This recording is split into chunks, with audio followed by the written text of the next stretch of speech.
Hi, my name is Tiffany FYKES with the FYKES Realty Group, and I am coming to you today with a small but mighty rant about real estate. And one of the things that I am super passionate about, I have come across a seller who I think got some bad advice, and it just reminded me of how passionate I am about this one particular thing, one question that I think all real estate agents should ask every single client that they work with.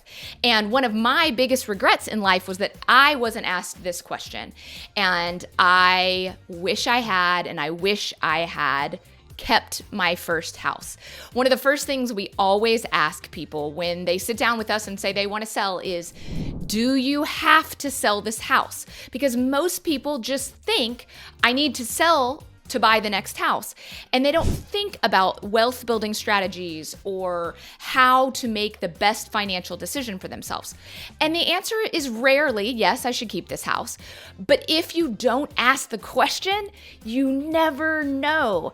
So, we have come across somebody who has a very low mortgage and has the opportunity to turn that into a very good producing rental property that they just needed to at least consider keeping it versus selling it and getting out of the real estate market. So that is the number one question. And let me help you think through it yourself, because if you are considering selling a home, my first question for you is, can you keep the house? Here are the things to consider. Number one, do you want wealth building to be, like with real estate, to be a part of your portfolio? Maybe you don't. It isn't for everyone, but it also isn't as bad as some people say. There isn't always a roof leak, always a toilet exploding, all of those things. And I was very scared of keeping my first rental property because I didn't know anyone who had rental property. My family had never done that. We were the 401k stocks people, which is very smart too. You should be 401k stock people and then invest in real estate. And it sounded scary. You hear all the horror stories. So number one, do you want investment real estate to be a part of your portfolio? If the answer is maybe, you should consider keeping your house.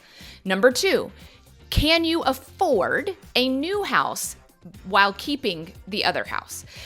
Some things people don't realize is once you have a lease in place on your existing home, that actual income gets to be counted towards your qualification for your new home. Do I think you should stress yourself financially? Absolutely not. You need to have a good down payment. You need to make sure it's a good cash flowing asset. But if those two things are true, you should consider keeping your house.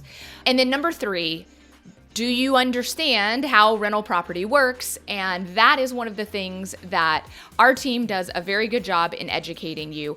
We've helped clients who manage their own property. We have property management to help people. There are lots of different ways that you can be equipped to do it. But from an investment standpoint, real estate is so great because number one, you have somebody else paying off your mortgage if you still have a mortgage on your home. If you don't have a mortgage, then they are paying you money every month. All the while, the appreciating asset, the house is going up in value, or if it's in a stable market, it's just slowly going up.